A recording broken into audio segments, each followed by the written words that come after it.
Terima kasih buat kasih-Mu ya Tuhan Yesus, yang telah menebus kami, yang telah menyelamatkan kami.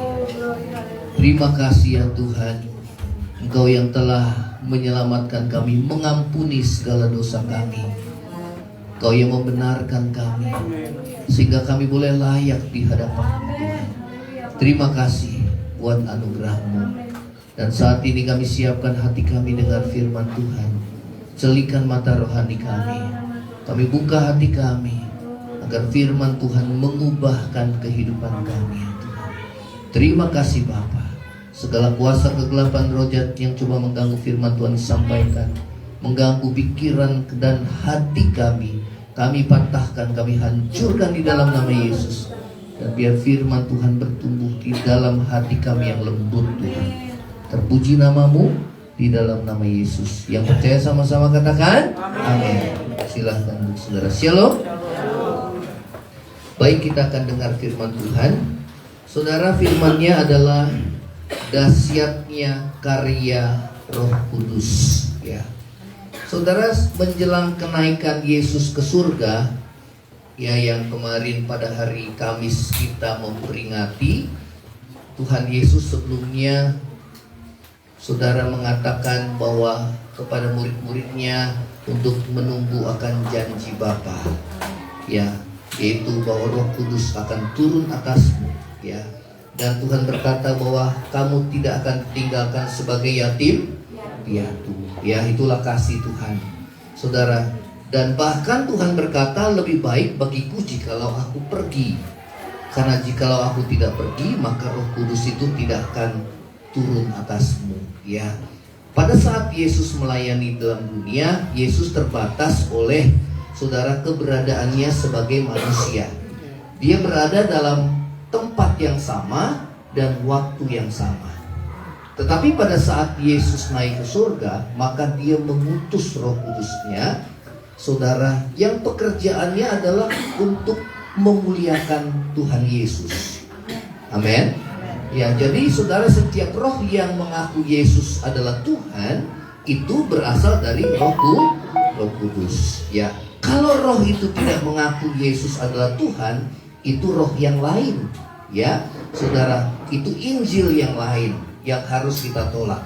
Karena pekerjaan Roh Kudus itu adalah memuliakan nama Yesus. Katakan sama-sama, memuliakan nama Yesus. Jadi pada saat saudara dan saya dipenuhi dengan Roh Tuhan, maka kita akan semakin mengasihi Tuhan Yesus. Kita akan semakin dekat dan intim dengan Dia. Amin. Ya, sehingga saudara, kehadiran Tuhan dapat kita rasakan. Ya, memang Roh Allah, roh itu tidak kelihatan. Ya, seperti juga angin tidak dapat kita lihat. Namun, saudara, dari mana kita tahu angin itu ada? Karena kita rasakan. Demikian juga pada saat saudara kita menyembah Tuhan, pada saat kita berdoa menyembah Tuhan, kehadiran Tuhan dapat kita rasakan dalam hidup kita. Amin. Nah, saudara dan saya, janji Tuhan, saudara, akan Roh Kudus. Dikatakan kamu akan terima kuasa kalau Roh Kudus turun atas kamu. Amin. Dan kamu akan menjadi saksiku. Jadi orang yang dipenuhi Roh Kudus, saudara, harus menjadi saksi Tuhan. Bukannya dia, saudara, ya memang tanda awal orang yang dipenuhi Roh Kudus adalah berkata dengan bahasa yang baru. Ya, tetapi harus ada yang namanya buah roh. Artinya orang yang dipenuhi dengan Roh Tuhan, dia harus mengalami, saudara, lahir baru, ciptaan baru. Ya, jadi saudara, kalau orang yang mengaku bahwa dia itu penuh Roh Kudus, namun hidupnya tidak berubah, itu bukan Roh Kudus. Karena pekerjaan Roh Kudus itu membuat seseorang menjadi lahir baru. Pengalaman saya secara pribadi, saudara, saya tidak menonjolkan bahasa roh. Ya, karena ada orang-orang yang berbahasa roh itu membuat menjadi batu sandungan.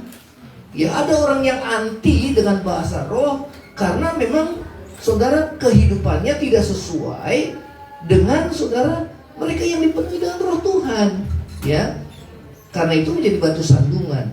Ya, tetapi ada orang yang saudara dia berlebihan menekankan akan roh. sehingga yang ada yang namanya tertawa dalam roh. Ya, saya nggak setuju, saudara, ada yang orang tertawa dalam roh.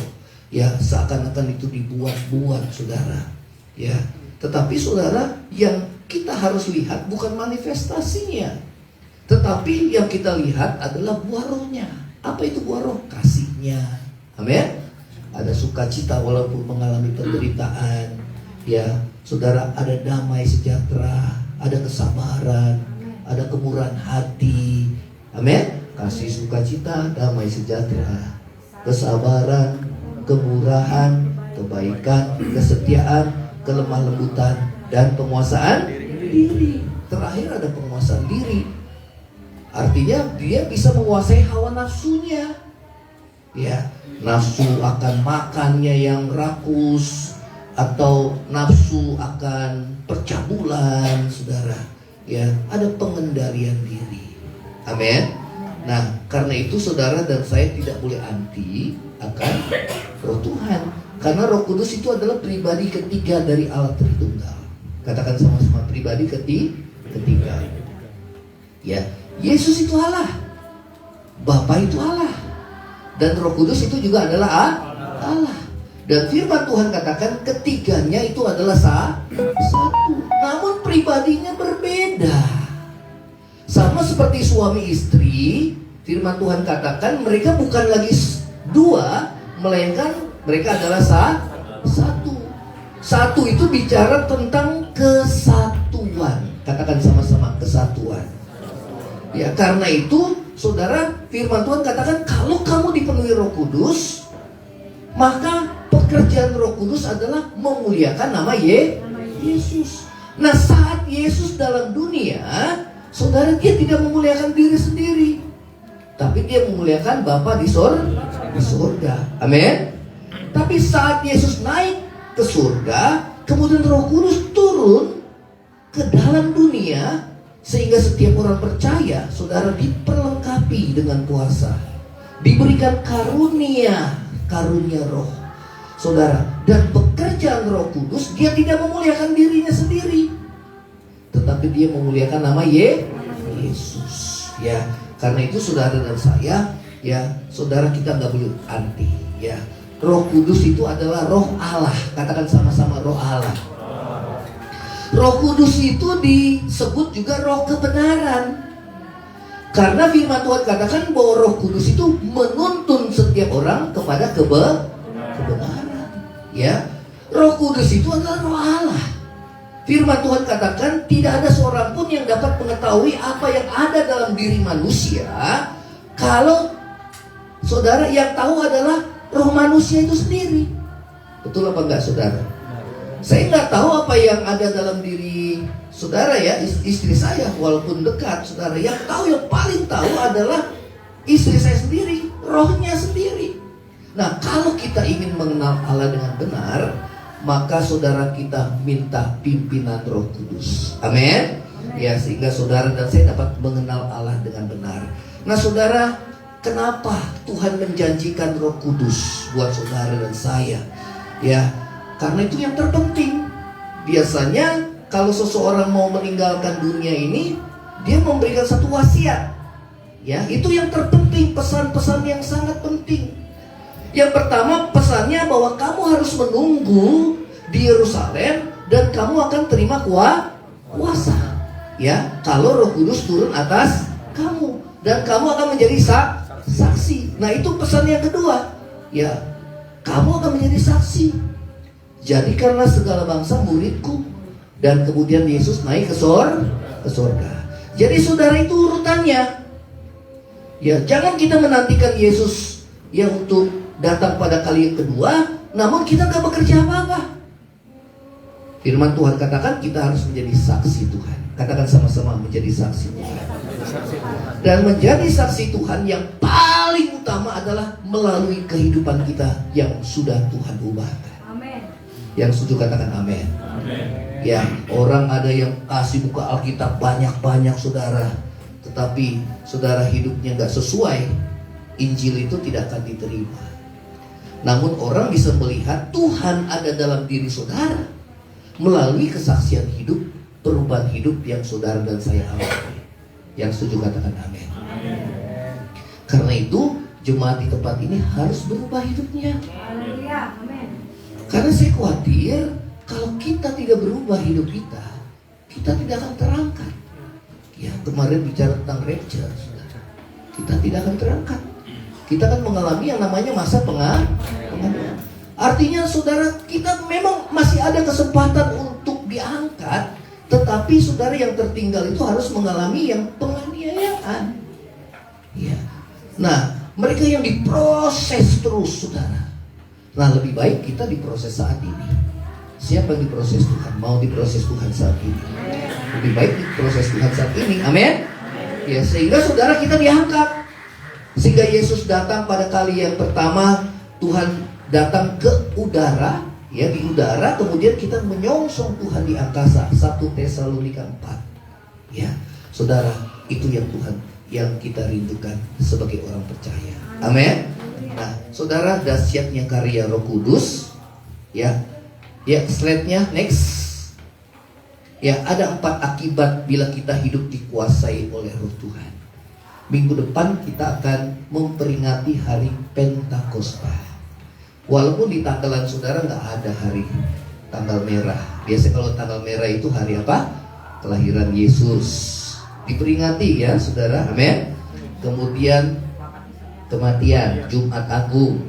Kemudian kebangkitan dulu ya, kebangkitan. Kemudian yang keempat apa? Kenaikan. Nah, setelah kenaikan, 10 hari setelah kenaikan, maka Roh Kudus turun, ya. Nah, saudara, kita peringati lagi gereja Tuhan, ya. Karena itu, saudara, pentingnya saudara kita dikuasai oleh Roh Tuhan. Saudara, manusia hanya ada 2 dikuasai. Yang pertama, dia dikuasai roh jahat. Yang kedua, dia dikuasai oleh Roh Tuhan. Saya mau tanya, saudara mau dikuasai roh jahat atau roh Tuhan? Betul. Lihat kiri kanan. Kalau lagi emosi gimana saudara? Nah, kalau lagi marah gimana? Nah, dikuasai roh Tuhan atau roh jahat? Jadi saudara, manusia itu hanya 2. Kalau dia nggak nyembah Tuhan, dia nyembah iblis, berhala. Makanya Tuhan bilang, kamu nyembah Mamon atau nyembah Tuhan? Karena manusia itu saudara makhluk penyembah. Dia jadi hamba dosa atau hamba kebenaran? Saya mau tanya, saudara mau jadi hamba dosa atau hamba kebenaran? Berarti orang yang jadi hamba itu dia harus tunduk, menyerahkan dirinya kepada siapa? Kepada Tuhan. Jadi Yesus itu bukan hanya juru selamat, tetapi Yesus juga adalah Tuhan. Katakan sama-sama, Tuhan. Arti Tuhan adalah Tuan, kurios. Dia majikan. Kita ini hamba, jongos, keset, dulos. Artinya apa yang Tuhan mau, kita lakukan. Namanya pembantu, namanya hamba. Nah, kalau kita jadi hamba kebenaran, Roh Kudus itu menuntun saudara dalam sumber kebenaran. Amin. Saudara mau hidup dalam kebenaran? Kita lihat sekarang dunia tambah jahat. Orang setiap hari ada pembunuhan. Betul apa enggak? Pembunuhannya bukan biasa-biasa, mutilasi.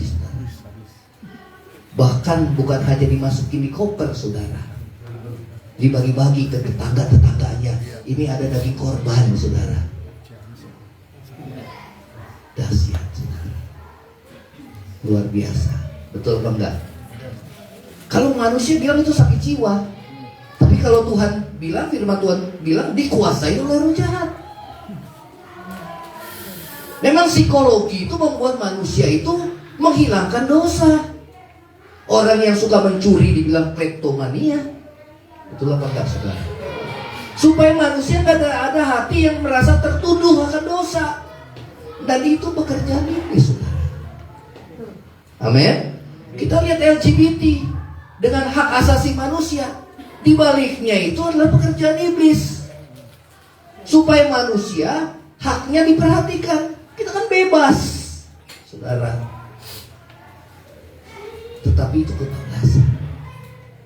Tuhan gak pernah menciptakan saudara LGBT, gak pernah. Laki-laki dan perempuan. Dan firman. Kedokteran mengatakan itu adalah kelainan seksual. Psikologi mengatakan itu mulai dari benihnya, dari sononya, katanya saudara. Ada kelainan gen. Tapi firman Tuhan bilang itu dosa. Tidak ada seorang dilahirkan dengan keadaan banci, saudara. Betul apa enggak? Atau lesbi. Orang yang tadinya biasa-biasa karena pergaulan, dia bisa berubah. Betul apa enggak, saudara? Bisa berubah. Makanya Tuhan bilang pergaulan yang buruk merusakkan kebiasaan yang baik. Tuhan bilang pisahkan hidupmu dari dunia. Jangan jadi sama dengan dunia. Ya. Nah saudara, ada 4 akibat bila hidup kita dikuasai oleh Roh Tuhan. Roh Kudus itu Roh Tuhan. Amin. Tidakkah kamu tahu bahwa tubuhmu adalah bait Allah? Coba pegang saudara, bait Allah. Jadi rumah Allah ini bisa secara fisik, ini rumah Tuhan. Ya, ayo ke gereja. Ya, ini bait Allah. Tapi rumah Allah yang sesungguhnya adalah diri kita. Tidakkah kamu tahu bahwa tubuhmu adalah bait Allah? Di mana Roh Tuhan diam di dalam diri kita. Amin. Saudara, di dalam diri kita hanya ada 2 yang berdiam. Kalau nggak Roh Tuhan pasti berjalan. Kalau abu-abu, wah saudara, itu yang lebih bahaya lagi saudara. Ya, karena apa? Dia nggak punya hati takut Tuhan lagi. Kalau orang berdosa, udah ketahuan dia orang berdosa, dia diajak ke gereja, dia nggak mau. Tetapi yang bahaya, dia ke gereja, tapi dosa jalan terus. Itu yang bahaya saudara. Karena dia nggak peka lagi akan dosa, nggak punya hati takut tuh. Nah, ada 4 akibat bila hidup kita dikuasai oleh Roh Kudus. Ayo slide-nya. Kita buka dalam Roma 8. Roma 8. Roma 8 ayat 1 dan 2. Ayo kita baca sama-sama. Sudah ketemu? Kita baca sama-sama. 2, 3. Demikianlah sekarang tidak ada penghukuman bagi mereka yang ada di dalam. Saudara, perhatikan kata-kata di dalam Kristus ya. Tidak ada penghukuman bagi mereka yang ada di dalam Kristus. Terus lagi, Roh yang memberi hidup telah memerdekakan kamu dalam Kristus. Dikatakan dalam Kristus lagi, saudara. Terus lagi, dari apa? Hukum dosa dan hukum. Nah, hukum dosa itu seperti hukum gravitasi. Apa yang kita lempar ke atas, saya mau tanya, pasti jatuhnya kemana saudara? Ke bawah. Betul apa enggak? Manusia nggak usah diajarin buat dosa, nalurinya dia pasti gampang buat dosa. Betul apa enggak? Nah, manusia udah diajarin benar, terus diajarin hidup benar, belum tentu dia hidup benar. Dia tahu yang benar, tapi dia nggak bisa melakukan yang benar. Nah, itu yang namanya dikuasai oleh hukum dosa. Ada hukum dosa, ada yang menguasai. Nah, saudara, untuk bebas daripada hukum dosa dan hukum maut, maka firman Tuhan katakan perlunya kita dikuasai oleh Roh Tuhan. Yang setuju katakan amin. Ingat, manusia hanya 2 dikuasai, Roh Tuhan atau Roh Iblis. Ya. Nah, saudara, dikatakan Roh yang memberi hidup telah memerdekakan kamu dari apa? Di dalam Kristus dari apa? Dari hukum dosa dan apa? Hukum maut. Paulus bilang gini, saudara, di dalam hatiku, batinku, aku suka akan hukum Tuhan. Tetapi di dalam anggota-anggota tubuhku ada satu hukum lain yang berlawanan dengan hati nuraniku. Itulah yang namanya keinginan daging. Makanya firman Tuhan katakan, Paulus menulis perbuatan daging, yaitu apa? Percabulan, kecemaran, hawa nafsu, perselisihan, apalagi keserakahan, apalagi nafsu jahat, segala macam. Seperti yang aku buat dahulu. Padahal Paulus itu ahli Taurat. Dan Paulus katakan, barang siapa yang melakukan demikian, dia tidak akan masuk dalam kerajaan surga. Jadi perhatikan saudara. Saudara tahu kebenaran, saudara gak akan mampu melakukan kebenaran. Karena apa? Ada hukum dosa yang mengikat kita. Manusia gak mampu melakukan kebenaran tanpa pekerjaan Amin. Gak mungkin. Dia tahu yang benar, tapi dia gak mampu. Ya. Di dalam batinku aku suka hukum Allah, tapi dalam anggota tubuhku ini daging. Keinginan-keinginan daging. Ya. Terus lagi slide-nya. Ya, ada 3 kondisi dari orang yang belum percaya pada Yesus. Tadi katakan di dalam Kristus. Yang belum percaya pada Yesus, di mana Roh Kudus belum tinggal dalam hidupnya. Yang pertama, kondisinya adalah dia terhukum. Katakan sama-sama, terhukum. Ya. Nah, kalau Roh Kudus mendiami kita, maka kita tidak lagi mengalami hukuman dosa. Dikatakan bahwa tidak ada hukuman bagi mereka yang berada di dalam Yesus. Kenapa? Karena Yesus sudah menebus segala dosa kita. Bagi kita yang percaya, ya. Nah, kalau tidak percaya Yesus adalah Tuhan dan Juru Selamat, kita telah berada di bawah hukuman. Jadi kita harus percaya Yesus adalah Tuhan dan Juru Selamat. Katakan sama-sama, Yesus adalah apa? Tuhan dan Juru Selamat. Kalau kita nggak percaya, maka kita berada di bawah hukuman. Kita baca dalam Yohanes 3. Ayo, Yohanes 3 ayat 18 dan 19. Ya. Hukuman apa? Hukum dosa, hukum maut. Ya. Saudara, orang gak akan mampu untuk melakukan yang baik dan benar dengan kekuatannya. Sedangkan kebaikan manusia itu seperti kain lem kotor di hadapan Tuhan. Ya. Seorang anak, saudara, yang bapaknya pembunuh,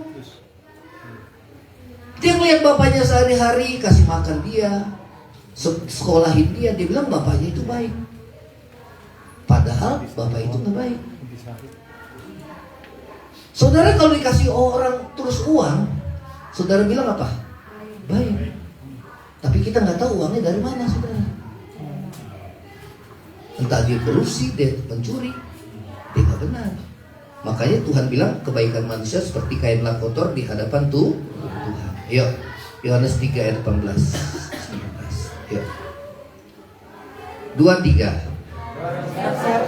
Barang siapa percaya kepada Yesus, ia tidak akan dihukum. Kenapa? Karena Yesus sudah menanggung hukuman buat kita. Ia yang tidak berdosa dijadikan dosa supaya di dalam dia kita dibenarkan oleh Allah. Ya, terus lagi 2-3. Barang siapa yang tidak percaya, ia telah berada di bawah hukuman itu, saudara. Terus lagi, sebab ia tidak percaya dalam nama anak tunggal Bapa. Jadi ada orang bilang, kita bisa selamat karena perbuatan baik. Oh, siapa bilang? Orang diselamatkan karena percaya Yesus. Dan orang yang benar-benar percaya Yesus, hidupnya pasti berubah. Di dalam Yesus dia adalah ciptaan baru. Yang lama sudah berlalu, yang baru sudah datang.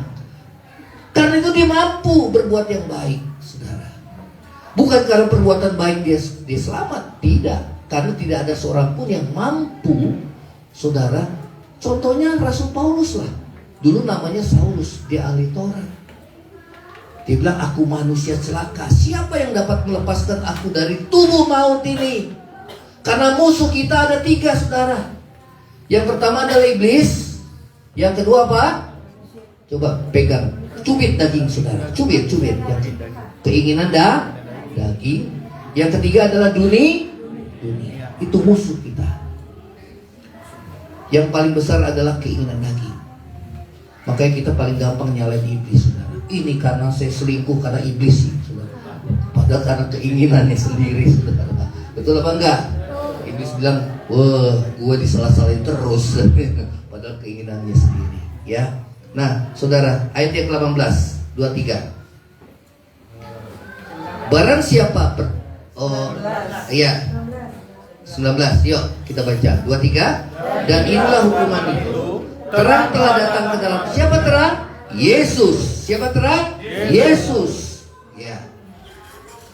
Terang telah datang ke dalam dunia, tetapi manusia lebih menyukai kegelapan. Manusia lebih suka dosa. Betul apa enggak, saudara? Kalau kita mau jujur, kita lebih gampang jatuh dalam dosa daripada kita hidup kudus dan benar. Kalau hidup kudus dan benar, kita harus berjuang. Kadang-kadang jatuh bangun, saudara. Kalau orang udah mulai, saya mau hidup benar, pasti datang ujian. Betul? Saya mau jujur, pasti datang ujian. Saya nggak mau bohong lagi, pasti diuji. Betul apa enggak? Saya mau hidup kudus, pasti diuji. Ya. Yang dulunya kita merasa nggak ada apa-apa, tapi begitu kita udah mulai komitmen hidup benar dan kudus, kita mulai berjuang, bergumul dengan iblis yang menyerang pikiran kita dari luar, ya kan? Kemudian dari dalam musuh daging kita. Yang ketiga adalah dunia, artinya dari teman-teman kita, pergaulan-pergaulan yang bisa merusak kita, saudara. Nah, tanpa roh Tuhan di dalam diri kita, tanpa firman Tuhan, karena Roh Kudus itu mengingatkan kita akan firman Tuhan, kita nggak mampu hidup kudus dan benar. Ya. Yang setuju katakan amin.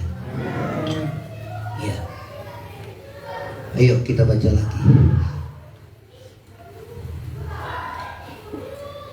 Roh Kuduslah yang membuat kita percaya pada Yesus. Jadi kalau saudara percaya sama Tuhan Yesus, itu pekerjaan Roh Tuhan. Amin. Saudara mau tahu ayatnya? Kita baca Yohanes 16 ayat 8 dan 9. Ya. Jadi saudara, kalau kita ini umat pilihan Tuhan. Ya. Kalau saudara jadi anak Tuhan, itu karena Tuhan sudah pilih kita. Yohanes 16 ayat 8 dan 9. Kita baca sama-sama Yohanes 16 ayat 8 dan 9. Yuk. Ini tentang Roh Kudus ya, penghibur. Kita baca sama-sama 2, 3. Dan kalau Ia datang, Ia akan menginsafkan dunia akan apa? Jadi pekerjaan Roh Kudus itu menginsafkan orang akan dosa. Ya. Akan apa? Akan kebenaran, terus akan penghakiman. Oh, nanti ada penghakiman. Ya. Jadi saudara, ayat yang ke-9 kita baca akan dosa, 2, 3 akan dosa karena mereka tetap tidak percaya. Jadi kalau saudara bisa percaya Yesus, itu pekerjaan Roh Kudus. Kalau saudara bisa hidup benar sampai saat ini, karena saudara taat pada pimpinan Roh Tuhan dalam hidup kita. Yang setuju katakan amin. Kalau kita gak taat, ya gak bisa. Karena namanya Roh Kudus itu memimpin. Katakan sama-sama, memimpin. Dia memaksa gak saudara? Beda gak memimpin dengan memaksa? Gak, beda. Tuhan memimpin, Roh Kudus memimpin kita hidup dalam kebenaran. Kalau kita gak mau, bisa gak? Bisa. Bisa? Bisa. Itu namanya mendukacitakan Roh Kudus. Kenapa Roh Kudus bisa berduka cita di dalam kita? Karena Roh Kudus itu pribadi. Katakan sama-sama, pribadi. Saksi Yehova mengatakan bahwa Roh Kudus itu hanya sekedar kuasa. Tidak. Roh Kudus itu pribadi.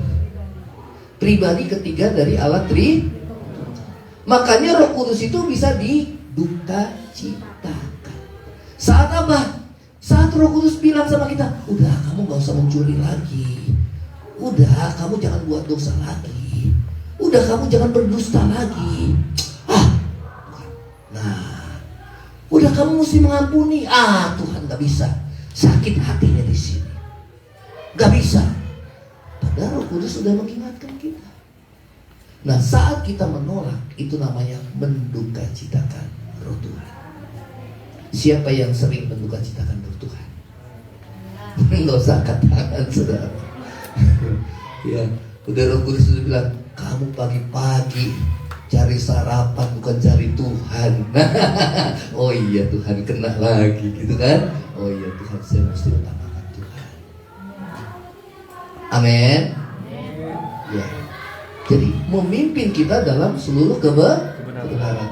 Kalau kita menolak, itu namanya mendukacitakan Roh Kudus. Kalau terus-menerus menolak, namanya apa saudara? hujan. Kenapa? Lama-lama berontak, akhirnya dia menghujat. Karena itu saudara jangan main-main. Hidup kita dikuasai oleh dua, roh Tuhan atau roh iblis. Saudara mau dikuasai siapa? Roh Tuhan. Ya. Nah, saudara, terus lagi slide. Ayo, tandanya apa yang kedua? Tandanya kondisi orang yang belum percaya, di mana Roh Kudus belum tinggal dalam hidupnya. Yang kedua, mati rohani. Nah, ciri orang yang mati rohani apa, saudara? Tidak tertarik pada perkara-perkara. Tidak tertarik pada ibadah.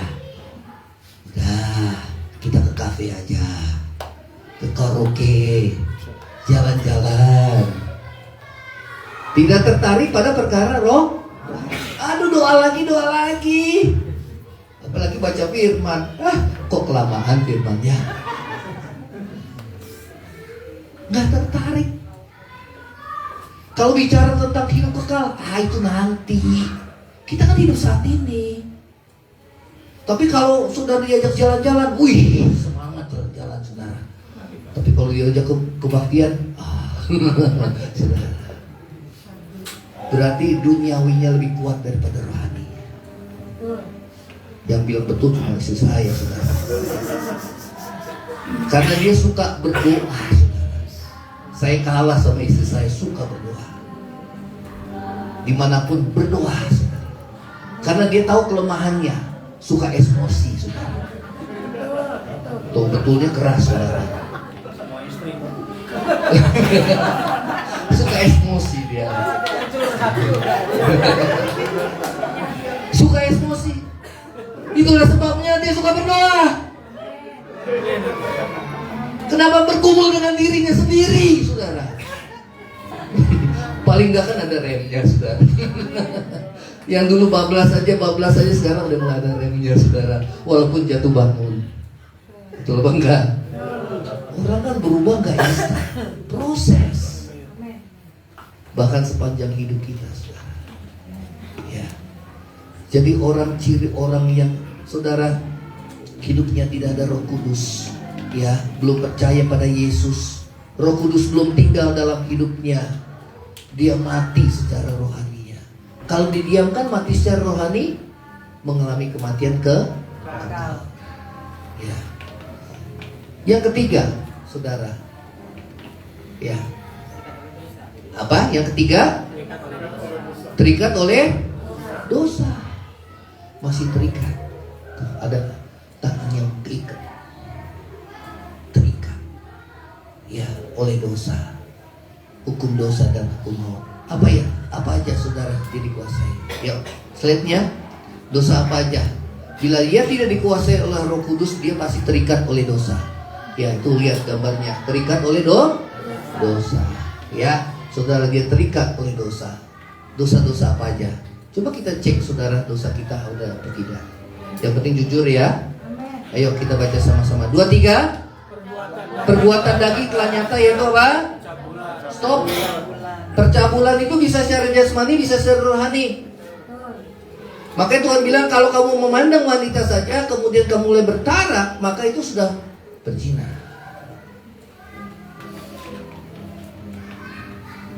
Hati-hati. Ya, karena itu saudara, hidup kudus itu nggak gampang di tengah dunia yang semakin cemat. Sekarang percabulan itu luar biasa, saudara. Kecemaran, percabulan itu dosa seksual. Itu luar biasa.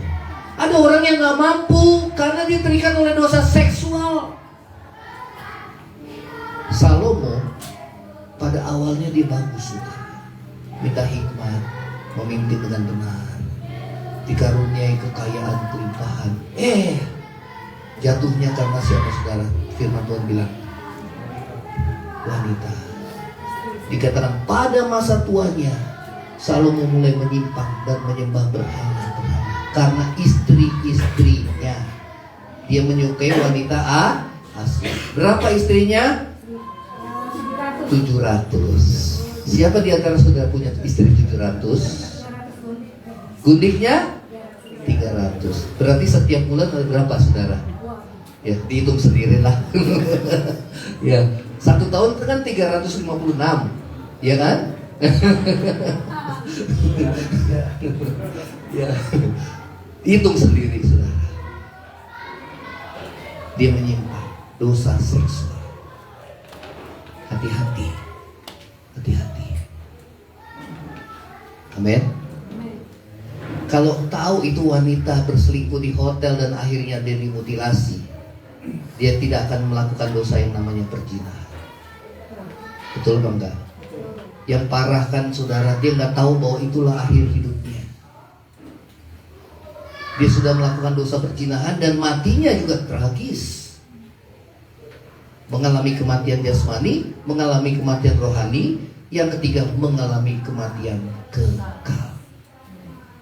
Karena itu jangan main-main dengan dosa. Soleh kiri kanan, jangan main-main dengan dosa. Amin. Jadi firman Tuhan di sini keras, tapi ya buat kebaikan saudara lah. Doakan juga saudara saya, gembala. Karena contoh saudara bagi anak-anak, bagi jemaat. Ya. Nah, saudara, ya, ayo kita baca. Percabulan, ini satu paket saudara. Percabulan, kecemaran, hawa nafsu, satu paket. Dosa seksual. Siapa yang terikat? Lepas. Amin. Hah, udah mulai diam semua saudara. Ada yang sudah kakek-kakek bau tanah, nenek-nenek bau tanah saudara. Maaf ya, maaf. Nikah sama orang muda saudara. Gak tahu diri. Aduh. Masih juga suka selingkuh saudara. Janjian di Facebook kakek-kakek sama nenek-nenek saudara. Janjian di Facebook saudara, pacar lamanya selingkuhlah di hotel saudara. Aduh. Cinta lama katanya saudara bersemi kembali. Ya. Nah itu dosa percabulan. Hati-hati, jangan terikat. Yang kedua adalah dosa okultisme, penyembahan berhala, sihir. Ya, penyembahan berhala, sihir. Sihir itu dalam bahasa aslinya itu saudara ya termasuk narkoba. Narkoba. Ya. Jadi kita lihat orang-orang yang sekarang yang dikuasai okultisme, penyembahan berhala itu okultisme, ya. Kemudian juga sihir itu juga termasuk narkoba. Ya, itu tidak masuk dalam kerajaan surga. Ya. Siapa yang narkoba di sini? Ada? Kecanduan. Harus lepas. Yang setuju katakan amin. Harus lepas.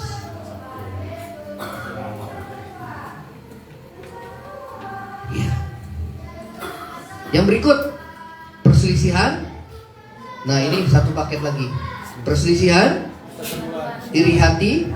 Oh ya, perseteruan, perselisihan, iri hati, amarah, kepentingan diri sendiri, percideraan, roh pemecah, kedengkian. Ini dosa sosial, dosa hubungan dengan manusia. Coba soleh kiri kanan, jangan iri hati, jangan suka berselisih. Hah? Kalau masih ada, bertobat. Ada orang yang senangnya saudara, bukan cari teman tapi cari musuh saudara. Betul loh. Kita di gereja, kan di gereja pengennya damai. Betul apa enggak? Kalau di gereja juga masih berselisih, tempat mana yang aman buat kita saudara? Betul apa enggak? Di mana dunia bisa melihat contoh kita anak-anak Tuhan? Sesama pelayan Tuhan saling iri hati, saling sikut menyikut saudara. Betul? Kalau ada orang yang punya kelebihan, iri. Ya kalau kita puji Tuhan lah. Kita punya hati Bapa. Kalau hati Bapa, kalau punya anak lebih dari kita, seneng gak? Ya punya hati Bapa. Soleh kiri kanan, punya hati Bapa saudara. Ya. Jadi kalau saudara ada orang yang punya kelebihan lebih dari kita, puji Tuhan. Itu hati Bapa. Amin. Jangan iri. Punya hati Bapa, saudara. Ya, di tempat ini nggak boleh ada. Amin. Ya, roh pemecah itu suka gosip. Jadi gereja jadi kacau, saudara.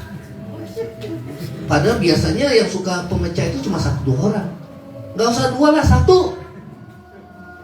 Betul nggak? Hutan itu terbakar oleh api yang kecil. Betul apa enggak? Tuhan bilang lidah itu juga adalah api. Kenapa? Orang kalau deket-deket itu jadi panas hati ya. Yang tadinya damai jadi panas. Kemudian lihat orang yang tadinya biasa-biasa jadi curiga. Nah, saudara, kita nggak boleh di sini. Ya, tidak boleh ada roh pemecah.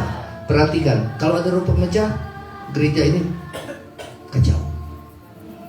Lebih baik roh pemecah udah keluar dari gereja aja. Daripada semuanya nanti jadi pecah, mendingan keluar aja dari sini. Pindah gereja lain. Gereja lain kalau tahu juga nggak mau terima, saudara. Jadi jangan saudara senang, wih ada jiwa baru nih, saudara. Nggak tahu jiwa bermasalah, saudara. Lihat dulu dong. Bukan hanya ngumpulin banyak, saudara. Halo? Iya, jangan bilang jiwa baru. Enggak, dia udah dari gereja yang lain, saudara. Iya, betul nggak, saudara? Iya, lihat konditenya, saudara, ya. Biasanya kalau antar pendeta ada linknya, saudara. ada linknya. Ya, oke. Roh kedengkian. Nah, yang berikutnya adalah dosa hedon. Dosa hedon. Ya, apa itu? Kemabukan dan pesta hedon. Colek di kanan, jangan suka hedon. Hedonisme. Apa itu hedon? Yang tujuan utamanya mencari kenikmatan.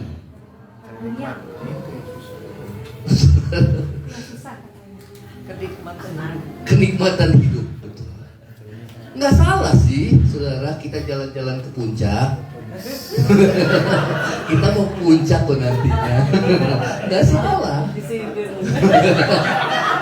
Tapi kalau mau ke puncak terus itu namanya hedon, saudara. Itu namanya hedon. Iya. Emang nggak pakai bensin dan tol? Emang nggak makan? Patungan.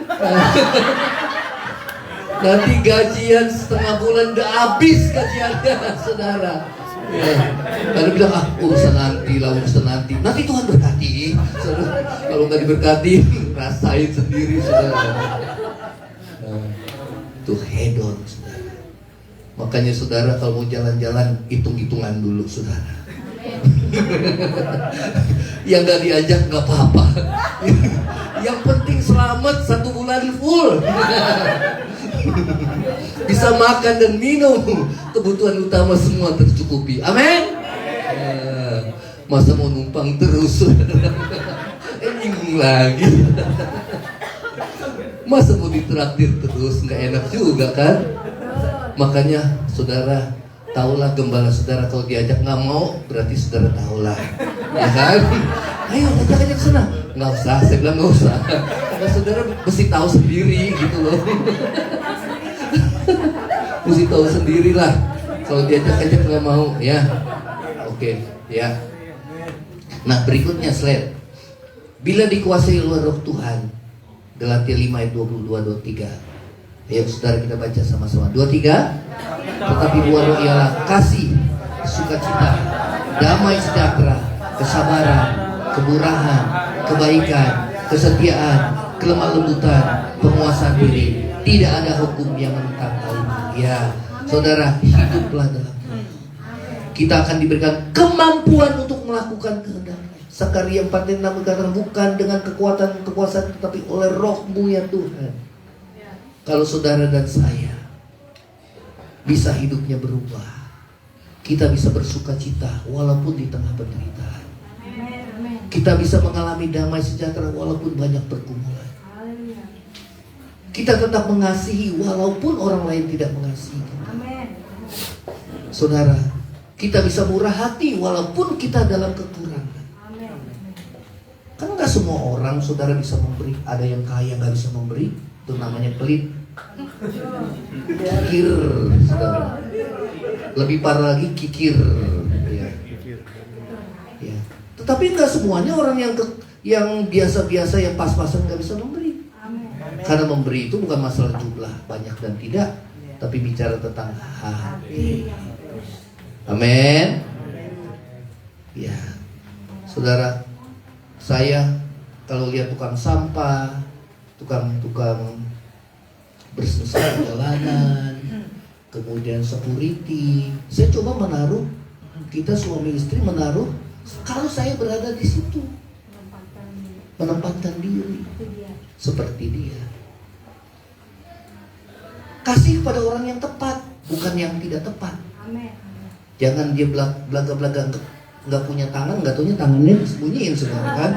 Oh, saudara, kasih pada orang yang tepat. Amin.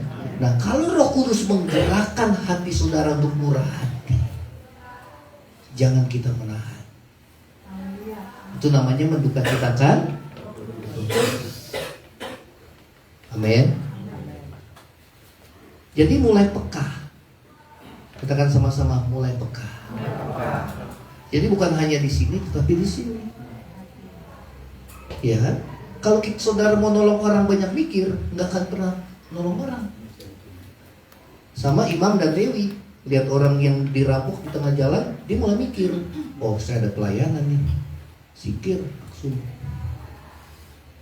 Oh, saya ada urusan rumah tangga nih, ada urusan, minggir, pergi. Dasarnya tidak mau rela berkorban. Dasarnya apa? Nggak mau disusahin. Betul apa enggak, saudara? Tapi ada orang yang Samaria malah dia rela berkorban.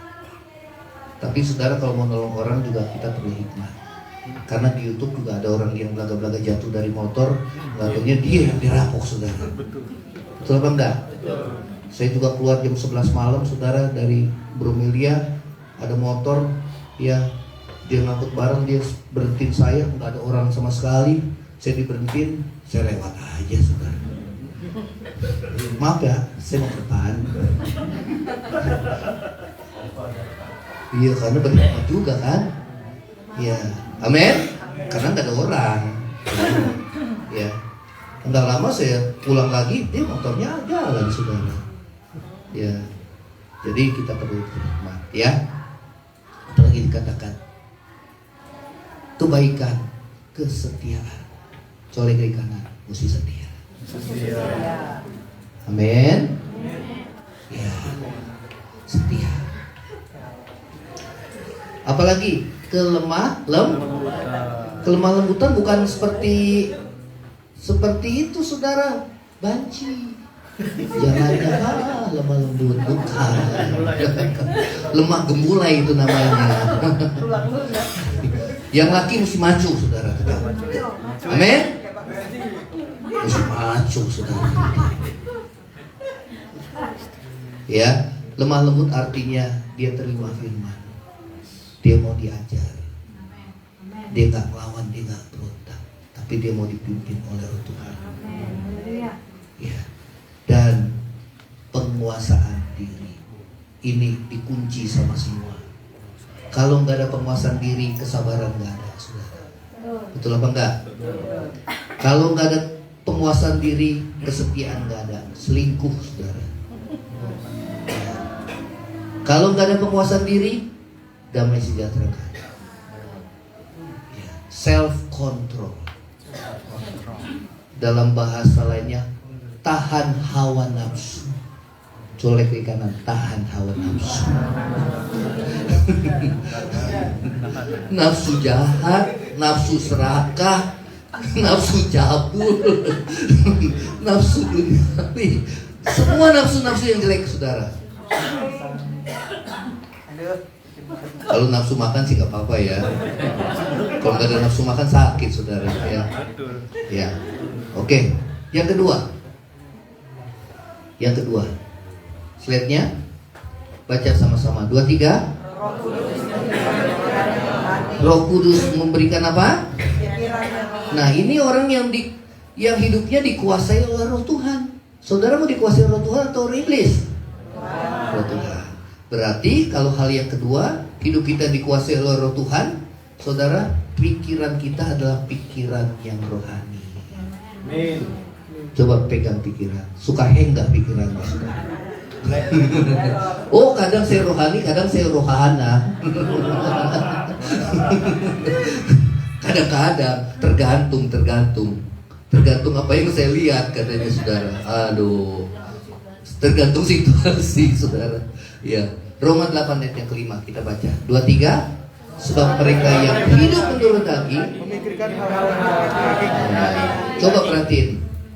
Kalau orang yang hidup menurut daging, saudara selalu memikirkan pikiran daging. Kalau orang Cina biasanya udah cia atau belum? Ya. Apa itu cia? Udah makan belum? Betul apa enggak? Itu orang Cina biasanya. Kalau orang Indonesia, sehat-sehat gak? Sehat. Gimana kabarnya? Sehat? Sehat. Ya, berarti sehat jasmani bukan rohani itu pasti. Betul? Ya. Saudara, itu hanya menyangkut hal yang daging. Ya. Tetapi kalau orang yang hidupnya dikuasai oleh Roh Kudus, Roh Tuhan, dia memikirkan hal-hal yang dari Roh. Ya, apa itu hal-hal yang dari Roh?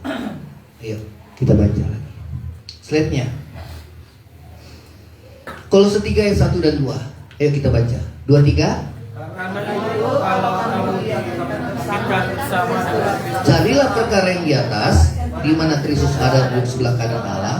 Pikirkanlah perkara yang di atas dan yang di bumi. Jadi pikirannya bukan duit terus, tapi pikirannya bagaimana hidup saya berkenan di hadapan Tuhan.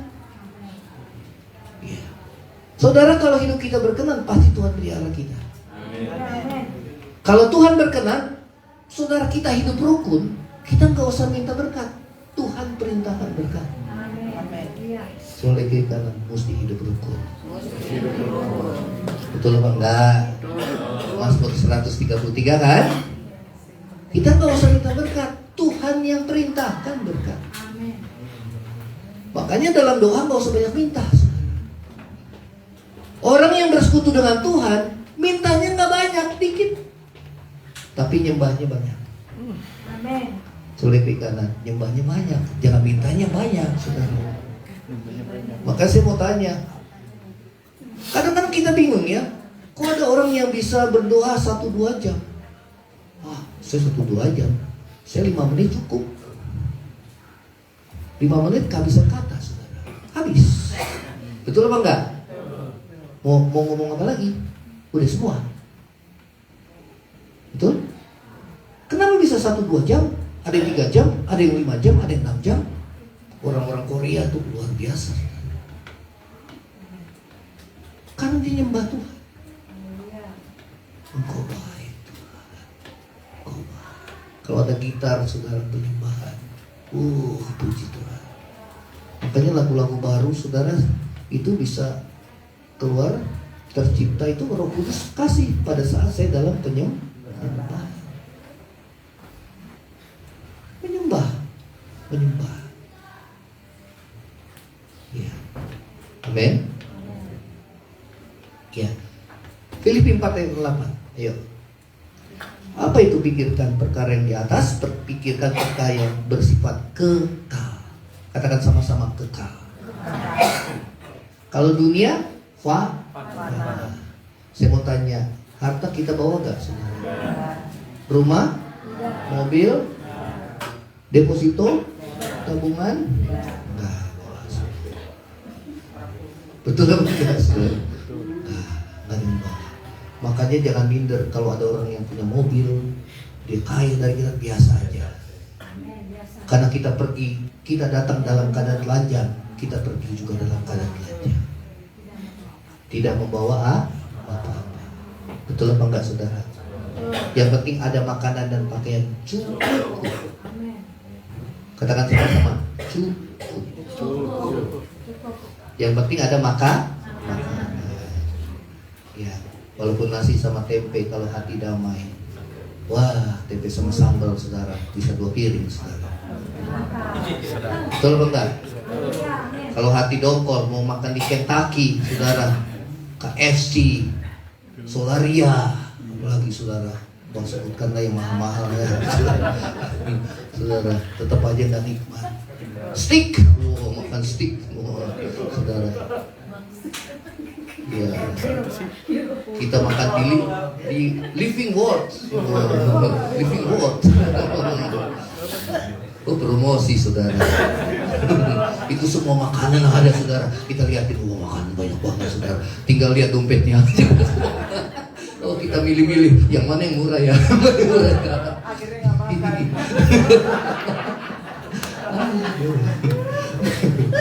Iya, sekali-sekali boleh lah. Nanti dompet kita habis saudara. Ya baru gaji kita nggak apa-apa. Menikmati hidup saudara. Amin. Karena orang hidup kan yang nikmatnya cuma makan aja saudara. Betul? Ya. Tapi jangan berlebihan ya. Nah, Filipi 4 ayat 8. Ayo kita baca Filipi 4 ayat 8. Apa yang Tuhan mau? Yang ada dalam pikiran kita saudara. Ya. Ayo kita baca 2-3 Filipi 4 ayat yang ke 8. Ayo kita baca sama-sama. 2-3. Semua yang benar. Pegang saudara, semua yang benar. Ayo, terus apa lagi? Semua yang mulia. Semua yang mulia. Apa lagi? Semua yang adil. Semua yang adil. Apa lagi? Semua yang suci. Semua yang suci. Apa lagi? Semua yang manis. Semua yang manis. Ya, kalau kita, wah, ya kita pikir apa? Wah, dia ngeselin saya nih. Wah, kurang ajar. Orang yang ngomongin kita dulu ngorok saudara.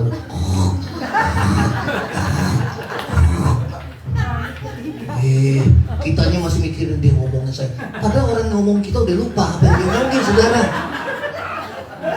Pengalaman. Pengalaman kayak seperti itu. Karena itu bodoh kalau kita mikirin perkataan orang lain yang buat kita sakit hati, yang buat kita kecewa, yang buat kita tawar hati. Itu merusak roh hati.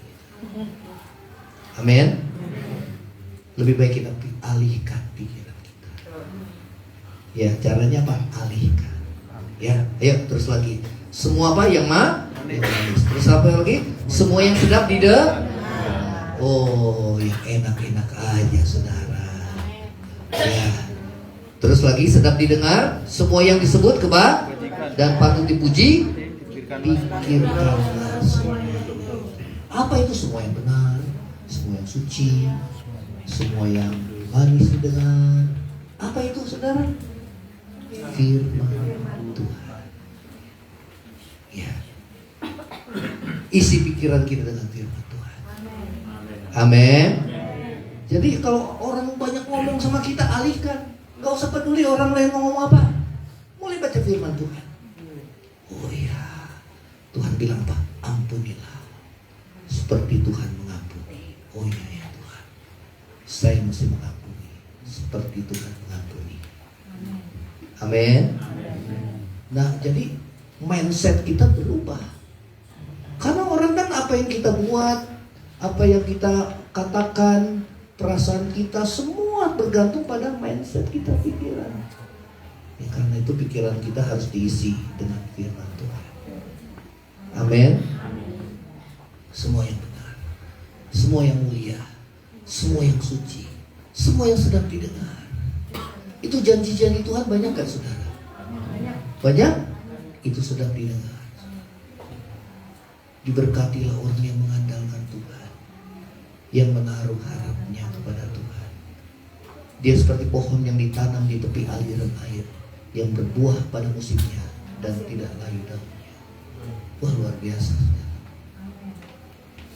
Hati kita damai. Ya, amin. Pikirkan yang benar. Terus lagi, yang ketiga. Yang ketiga, baca sama-sama 2-3. Roma 8 ayat 6. Ayo kita baca sama-sama. 2, 3.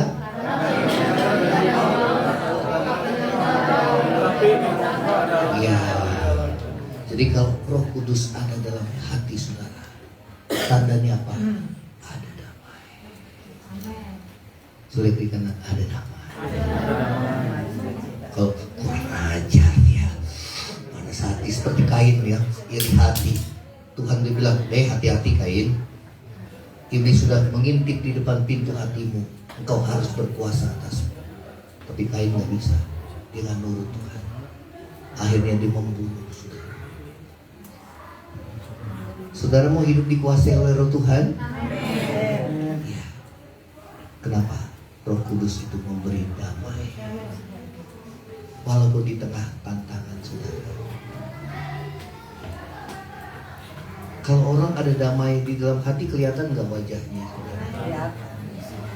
Yang kedua, orang lain ngerasain nggak saudara? Kalau orang panas hati, saudara mau duduk dekat sama dia? Hah? Pasti jadi ribut ya. Saudara mau dekat gak sama dia? Males katanya saudara. Karena itu jaga damai kita. Salah satu kita buat dosa, salah satunya adalah damai sejahtera hilang. Betul apa enggak? Perasaan tertuduh itu damai sejahtera hilang, saudara. Kecuali kita tekan-tekan terus itu hati nurani kita tindas. Dia ngomong, kita tindas. Ngomong, tindas lagi. Ngomong, tindas lagi. Lama-lama hati nurani kita mati. Kita nggak bisa dengar suara Tuhan lagi. Ya, dan itu bahaya. Ya. Terus lagi. Yuk slide-nya. Baca sama-sama. 2, 3. Walau dalam pergumulan. Saya mau tanya, ada pergumulan saudara? Sulit di kanan, ada damai. Amin. Itu pekerjaan Roh Kudus sebenarnya. Kalau Tuhan menguasai kita. Amin. Hanya ada 2 yang menguasai Roh Tuhan atau Roh jahat. Hanya ada 2. Yang mana saudara mau dikuasai? Kalau Roh Kudus selalu ingatkan kita firman Tuhan. Roh Kudus itu Roh Allah sendiri yang berdiam dalam hati saudara. Dalam bejana tanah liat. Bayangkan gak layak sebetulnya kita. Dalam bejana tanah liat. Kita ini bejana tanah liat saudara. Ya, sebetulnya kita gak layak. Ya. Nah, Paulus dan Silas dalam penjara, namun dia bisa menaikkan pujian kepada Tuhan. Kenapa? Karena ada damai sejahtera dalam hati. Amin. Jadi nanti di tempat ini kalau naikkan pujian WL, ayo saudara memuji saudara. Oh, wajahnya masih baru. Wow, saudara.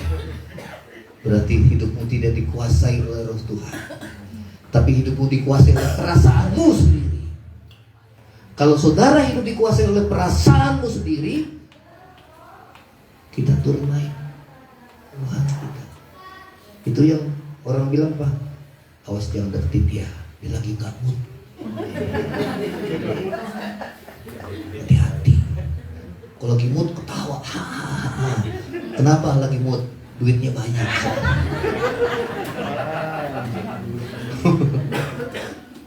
Semua disenyumin saudara. Orang lain pokoknya gimana, disenyumin aja. Kenapa? Duitnya banyak saudara. Tapi kalau lagi bokeh saudara, lu lihat apa enggak? Apalagi habis ribut berantem saudara suami istri. Saudara di jalanan jadi liar. Wah,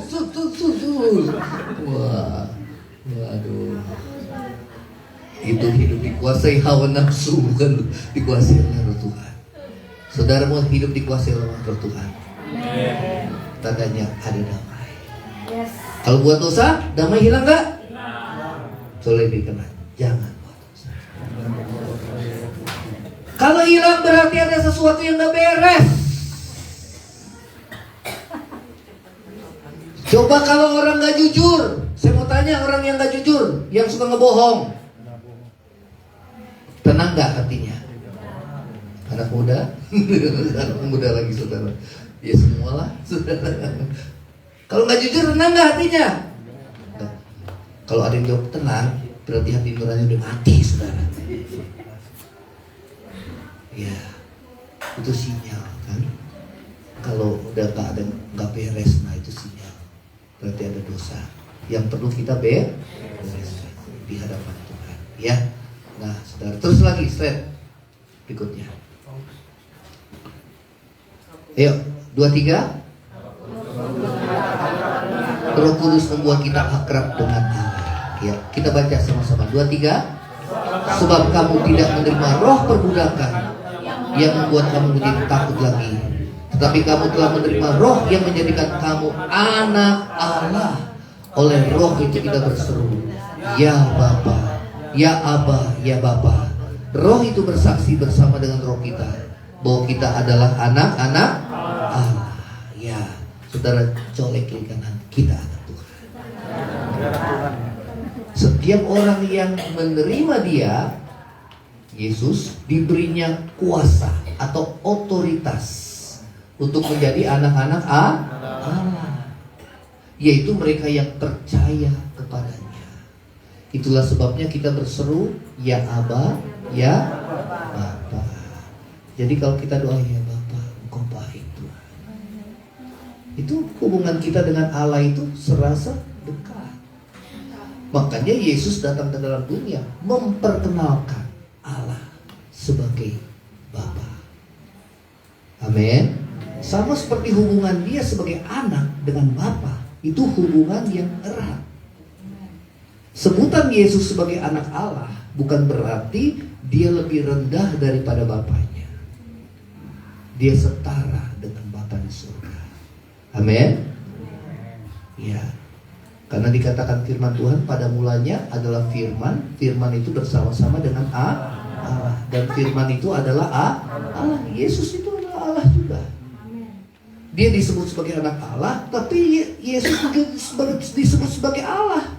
Di dalam Ibrani 1 ayat 8 dikatakan, Bapa mengatakan, tahtamu ya Allah tetap untuk seterusnya dan selamanya, dan tongkat kerajaanmu tetap untuk selamanya. Yang percaya sama-sama katakan amin.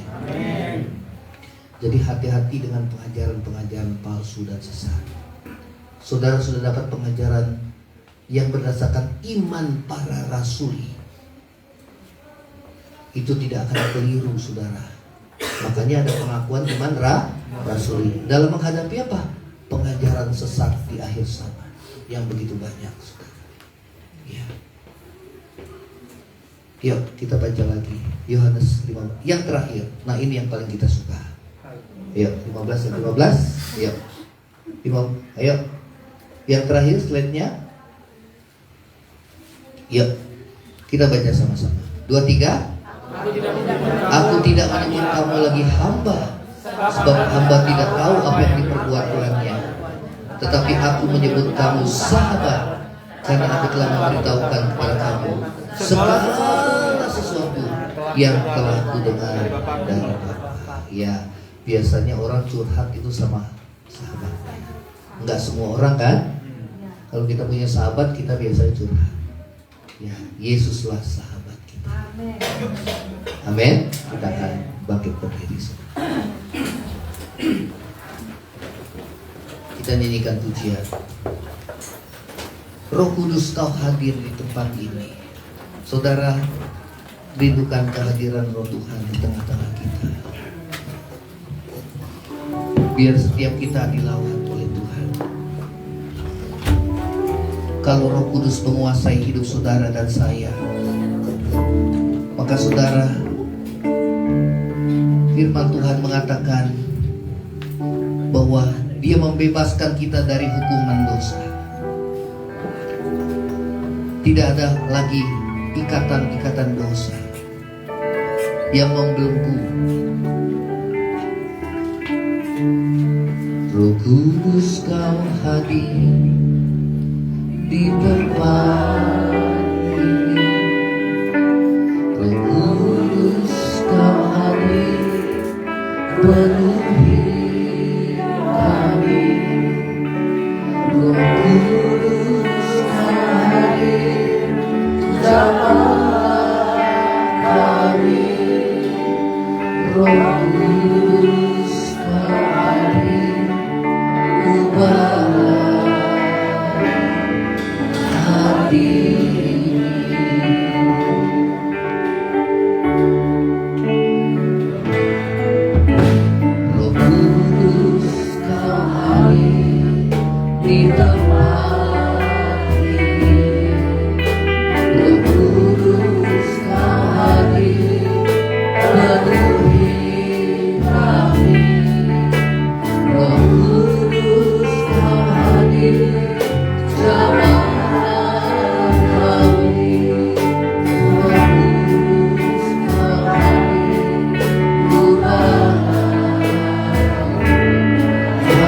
Engkau mengalir Tuhan.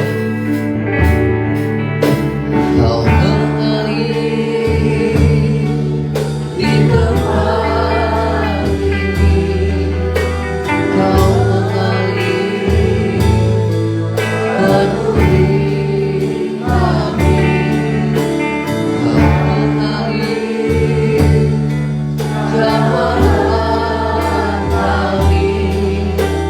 Roh Kudus Kau hadir, ubahkan hati ini. Kembali katakan, Roh Kudus Kau hadir di tempat ini. Roh Kudus Kau hadir di tempat ini. Roh Kudus Kau hadir penuhi kami. Roh Kudus Kau hadir jamah kami. Roh Kudus Kau hadir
okultisme. Dipenuhi urapan baru, menyatakan kebesaran, membebaskan. Apakah dosa sosial? Ada iri hati, ada perselisihan, ada amarah, ada dendam, ada sakit hati, ada kebencian. Ya Rama, ya Rama, ampuni, ada kepentingan diri sendiri. Ampuni kami.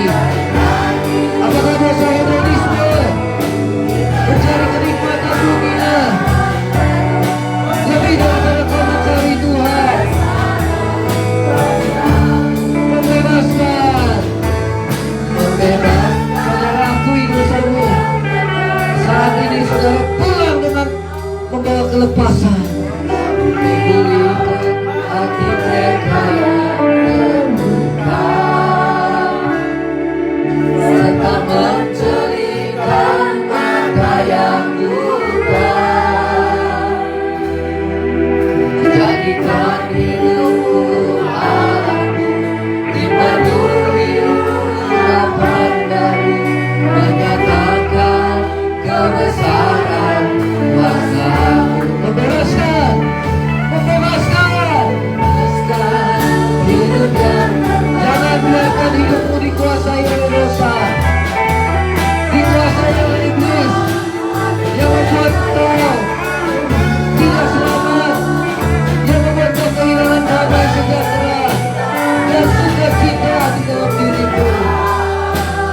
Oh Yesus, jadikan diriku dipenuhi urapan baru, menyatakan kebesaran kuasa, menyatakan Tuhan, menyatakan kebesaran kuasa, menyatakan,